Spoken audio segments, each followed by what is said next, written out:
Party নির্বাচনে তরুণরা প্রতিনিধিত্ব করবে। আমার আহ্বায়ক জনাব ডক্টর রফিকুল আমিন তার নেতৃত্বে আমরা এসেছি। আমাদের নির্বাচন কমিশনারের যিনি প্রধান দায়িত্ব পালন করছেন তার সাথে আমরা সৌজন্য সাক্ষাৎ করতে এসেছি।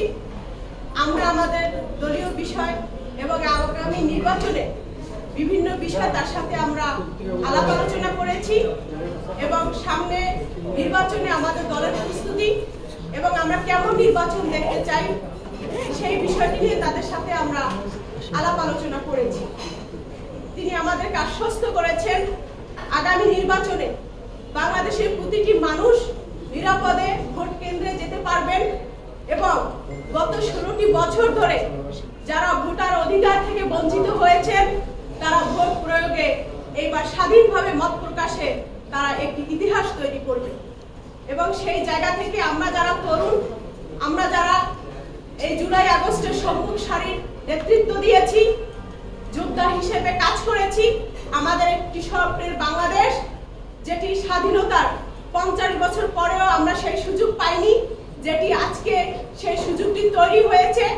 আমরা আমাদের আগামীর বাংলাদেশকে নতুনভাবে সমৃদ্ধিভাবে আমরা সাজানোর জন্য, ঢেলে সাজানোর জন্য বাংলাদেশ আম জনগণ পার্টি নির্বাচনে তরুণরা প্রতিনিধিত্ব করবে এবং সেই জায়গা থেকে আমরা ফিল্ড ওয়ার্ক করছি এবং আমাদের নেতাকর্মীরা উৎসুক মুখে এবং উৎসুক হিসেবে কাজ করছেন।